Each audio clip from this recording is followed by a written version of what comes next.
Hello biology students, welcome to a new week. This week we'll be looking at the topic copulation, fertilization and development of the embryo. Our objectives are to explain the term copulation, describe the process of embryo development, to define family planning and state its benefits, and to describe methods of birth control. Let's look at our key vocabularies.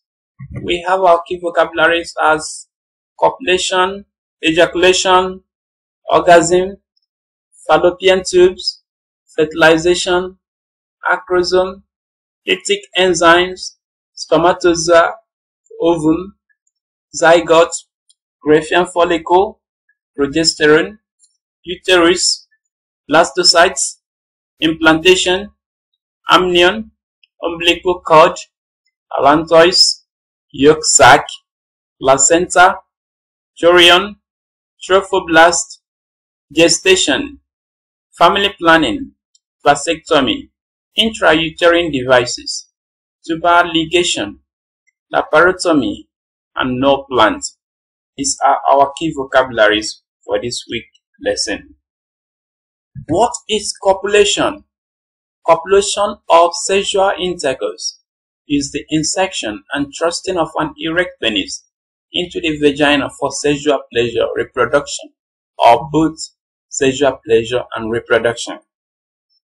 Before ejaculation occurs, the male and female usually have sexual interest that will lead to excitement.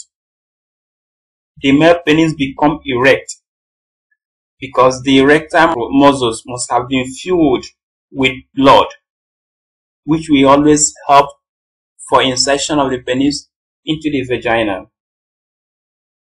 During this time, the vagina secretes mucus, the mucous gland secrete mucus that will help to lubricate the movement of the penis to the vagina. When the male reaches the peak of sexual excitement that we call orgasm, the peak of sexual excitement is what we call orgasm. Ejaculation occurs. When ejaculation occurs, millions of sperms, about 20 to 120 millions of sperm cells are released into the vagina through the process we call insemination. The orgasm of the female brings about peristaltic contraction of the muscular walls of the vagina and the uterus. This contraction of these walls will help to propel the sperm to move into the fallopian tubes.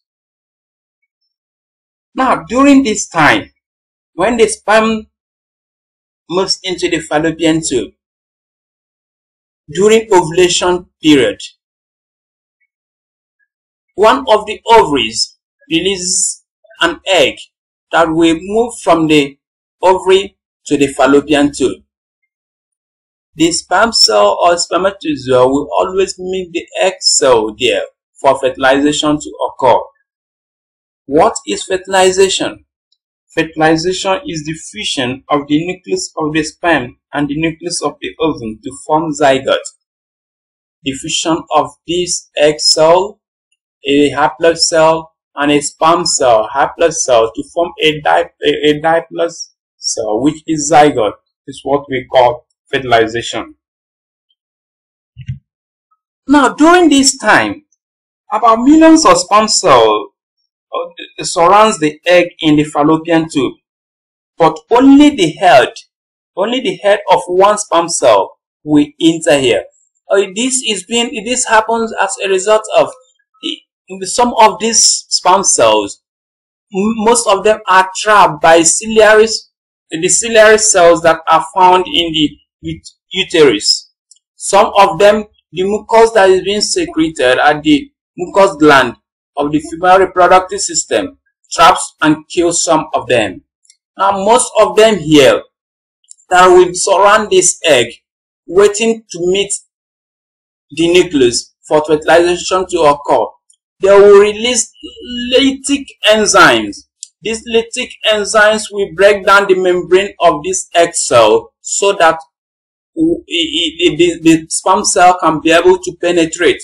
Immediately the head of the sperm cell enters here. This sperm cell will release its nucleus, and this nucleus will mix with this one. They will exchange their hereditary materials and fertilization will occur. Because at this moment, when this nucleus comes, that's when fertilization will occur. Because what is here is still a primary oocyte. So when the sperm cell comes in, a secondary oocyte will be formed. That brings about fertilization. So some of the sperm cells that must have been here, most of them will return back to the uterus. Most of them will live about 72 hours before they will die. So if during this time that peradventure ovulation have not occurred and ovulation occurred later, so far that the sperm, their lifespan is up to 72 hours, that pregnancy might still occur. So that's it based on fertilization. Now after fertilization, what happens? This is the zygote that has been formed. The development of the embryo that comes in. During the development of the embryo, a mitotic division occurs in which the nucleus of the cell keep on dividing through the process that we call cleavage. Now look at it here. The nucleus divide into two to form two blastomeres. These two blastomeres, we have micromere and we have macromere. These are the two blastomeres that are formed. They will divide to form 4 cells. They will divide to form 8 cells. The process of this and this to divide to form this 8 cell is what we call gastrulation. The division of the blastula. Now, after this divides again to form 16 cells, which is the morula. Now after the morula will keep on divide to form this hollow ball structure that we call the blastocyst. So the blastocyst is being surrounded by a trophoblast. Now the trophoblast is responsible for the attachment of the blastocyst to the endometrium. That will bring us to implantation. Now see, as I said earlier, during this time that the zygote divides into 2, 4, 8, 16 cells, etc., it moves along the fallopian tube. And as it moves along the fallopian tube, it is heading towards the uterus. This movement is always aided by the peristaltic contraction of the fallopian tubes. So during this time, it takes about 7 days before arriving in the uterus. On the reaching of this blastocyst to the uterus, what will happen? It secretes enzymes that will destroy the cells of the soft uterine lining, which we call the endometrium. It secretes cells that will destroy the cells of this endometrium. If you can recall last week, we said that the uterus has 3 layers in the endometrium, mesometrium, and ectometrium. So the endometrium is the inner layer of it. This one, it wants to embed, the blastocyst wants to embed itself into the endometrium. And during this time, after this enzyme have achieved this process of penetrating into the uterine lining, it gets itself firmly implanted in the uterine wall. That brings about implantation, the embedding of the blastocyst into the uterine lining or endometrium.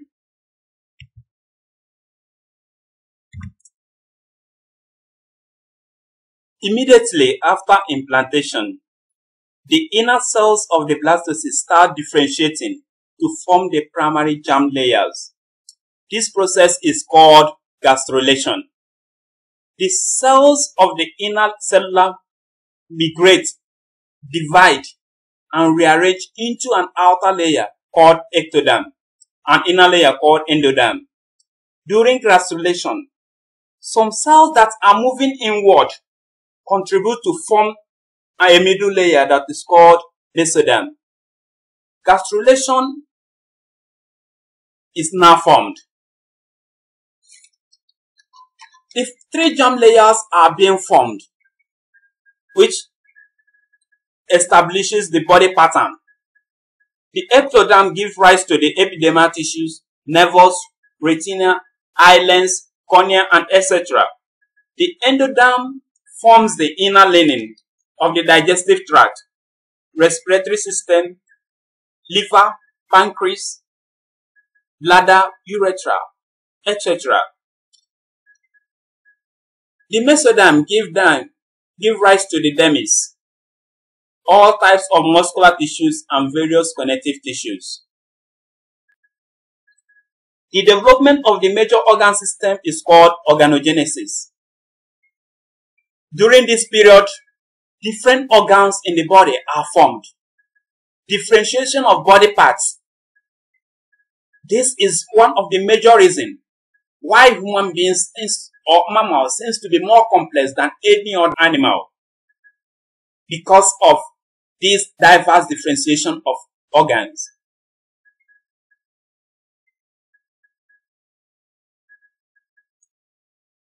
Some cells, called stem cells, are present in the inner cellula.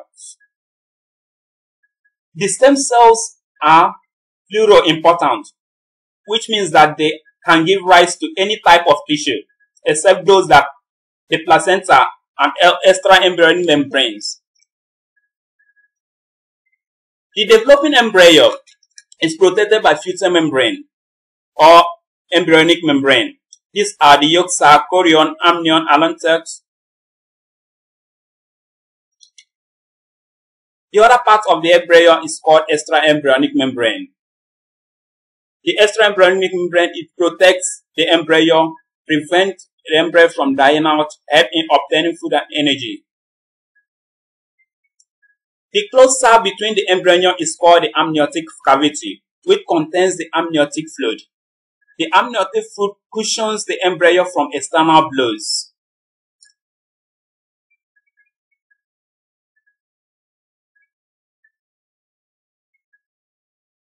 The amniotic fluid contains cutic cells in the process called amniocentesis.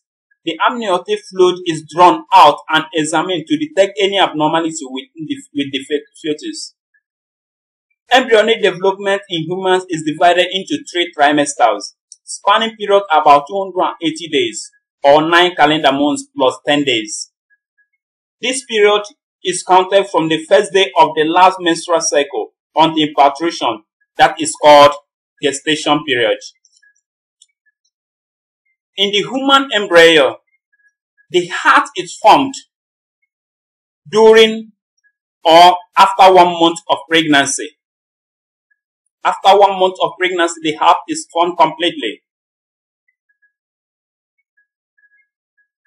In the second month, the limbs and digits are formed towards the end of the second month. Most of the organ system develop towards the end of the first trimester, that is, in the 3rd month. The limbs and external genitalia are well developed by this time. During the 5th month, the fetus shows signs of movement and the appearance of hair around the head. Towards the end of the 2nd trimester, that is the 6th month, the fetal body is covered by fine hair, eyelashes, and eyelids that are separated. In 9 months, a fully developed fetus is ready for delivery at this time. Stages of labor or parturition. There are 3 stages of labor. The first stage, a few days before the birth, that the baby turns within the uterus until its head lies toward the cervix. During this time, we always call it the dilation stage. Here, the corpus luteum produces a relaxing hormone called relaxin that causes the pelvic ligament to relax. So another hormone that can help during this time is the oxytocin. The oxytocin is always secreted from the pituitary gland, causing the uterus muscle to contract strongly, regularly, resulting to pains during this first stage. Now, the second stage, this involves voluntary contraction of abdominal muscles, which propels the expulsion of the baby out of the mother's cervix and vagina. The fetus gradually pushed out from the uterus to the vagina via the cervix, from the vagina to the ward. So you see, from the uterus to the cervix, from the cervix to the vagina. The sudden change in temperature during this time makes the baby to cry for the first time. So the cry even helps to fill the baby's lungs with air for respiration, because this is the first time for the baby to experience a different environment. Now the third stage, which here you see the uterus continues to contract until the placenta and membrane are expelled. The child is out during the second stage. Now the third stage is the one that we normally call after birth. We normally call it after birth, expulsion of the placenta and the fetal membrane.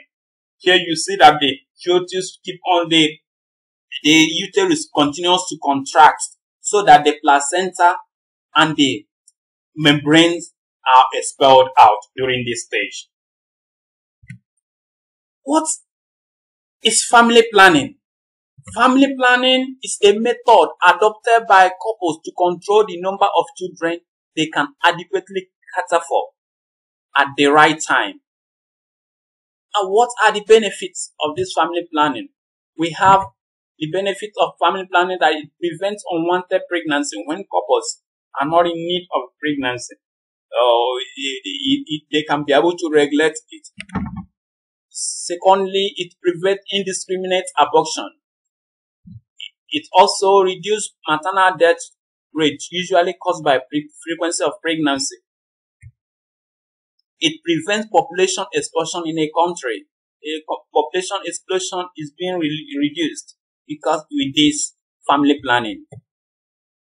It ensures good healthcare and qualitative education for the children. It makes child spacing possible. It increases the standard of living. And it reduces maternal or infant mortality rate. Yes, these are different benefits of family planning. And let's look at family planning method or methods of birth control, because birth control can be grouped into two: natural method and modern method. Let's look at the natural method first. Abstaining from sex. Abstaining from sex is very, very reliable method of controlling birth number of children, because sex is only performed when the desire to be pregnant is approved by both partners. Apart from that, there is no sex and there is no child. So we have breastfeeding. During breastfeeding, there is a delay in fertility of woman, as the woman does not menstruate during this time. So this helps also to prevent pregnancy. But this method, however, is not really reliable. We have withdrawal method. It involves withdrawing the penis from the vagina whenever a man is about to ejaculate. He will withdraw his penis so that the sperms are not released inside but released outside the body of the woman. We have reading method or basal body temperature. During ovulation, the body temperature of the woman rises above normal. So for a woman to know her ovulation period, she must take temperature check every morning. But when her temperature rises above normal, she will know that her ovulation period is at the corner and she must not have sex during this time. This method is not that reliable at all, because a faulty thermometer or inaccurate timing can give you a wrong analysis. We have cervical mucus building ovulation. During this time, you see that when you see the mucus building during ovulation, you know that ovulation is about to occur, because the cervical glands stimulate to produce a thick, cloudy mucus. that you can really observe it with a tissue paper. So whenever a woman sees such on her pants, she will be able to know that during this time that I have to abstain from sex. The woman will not be able to indulge into such practices, so that childbirth or pregnancy will not occur. We have modern method. The modern methods of birth control. We have the first one, hormonal or family planning pills method, either injectable or hormonal drugs. These are medicines that have been induced into the body to prevent pregnancy to occur. So some of these medicine, their major work is always to reduce or to react on the hormones that are on the sex hormones. So they play a role of bringing down, if the pill is taken during that time.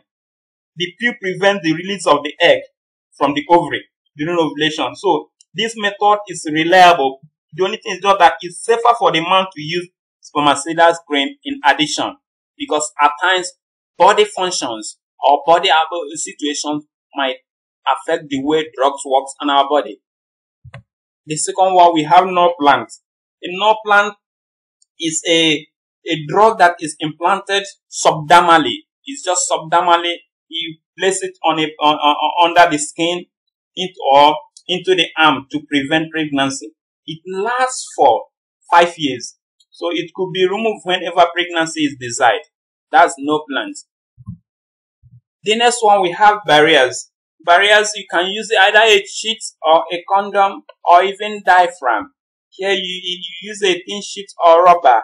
A man fills the sheet or condom over his erected penis before having sexual intercourse, so that the person will not ejaculate into the woman's body. So it creates a barrier within the two partners, so that fertilization will not possibly occur, because the sperm cells have been coated. They have been enclosed in a waterproof like substance that we call condom or sheet, even diaphragm. These are some of the barrier that are found. The diaphragm itself is I don't know if you have seen it, just like a rubber sheet that if you insert it inside the vagina of the woman, you try to create a barrier whenever you do that before sex. So it blocks the uterus and the oviduct during sex, so that whatever that is going will not reach the uterus. That is the barriers. Now we have intrauterine device. Some of them are always either in a T-like shape or coil shape, that if you insert them into the body of the woman, it's normally done by doctors. So when they insert those stuff into the body of the woman uterus, it may stay there for years if the woman body does not reject it, because it's very individual bodies are very sensitive to these substances. So if the body did not reject it, it stops the fertilization of the ovum, or even it prevents implantation, because if the fertilized eggs are unable to implant, nothing will happen, because implantation is one of the major processes that are involved for pregnancy to occur. So it can stop fertilization to occur, as well as it can prevent implantation to occur. We have some spermicidal creams or foaming tablets. Here this one is for the male. These creams or foaming tablet kill the sperm, thereby preventing the sperm from reaching the egg. So a woman applies this cream on her body or foaming tablet to drop it inside her vagina, so that whenever the sex is happening, that it will kill the sperm cell. This method is not very safe, because not all sperm cells might be killed during this time. Therefore, condom or diaphragm should be used in addition during whenever spermicidal creams are used. Note that family planning is for married couples, not for singles, because that is fornication. Now, family planning, natural methods, modern method is for what? Married couples. Okay, we have the next one, sterilization. The sterilization always involves cutting or tying of the sperm duct in case of that of the male. A process that we call vasectomy, tying or cutting the sperm duct, or fallopian tube, the one we call tubal ligation or laparotomy. When it comes to the female, when you tie or cut the fallopian tube, so that this will prevent the sperm from being released from the testes. If you cut the sperm duct, the sperm cannot be released from the testes. And if you cut the fallopian tube, it can be over from the ovaries, cannot be able to extend into the fallopian tube, where fertilization will occur. So this case is done by operation. The person will undergo vasectomy, an operation where the doctor will do that, and it's not reversible. It is the most reliable one, so it's not reversible. That is about sterilization. I know that you guys has a lot of questions in our group forum, in our chat group, or in the platform. A lot of questions are there already. They are bumping up. Come along with yours. We'll discuss them together.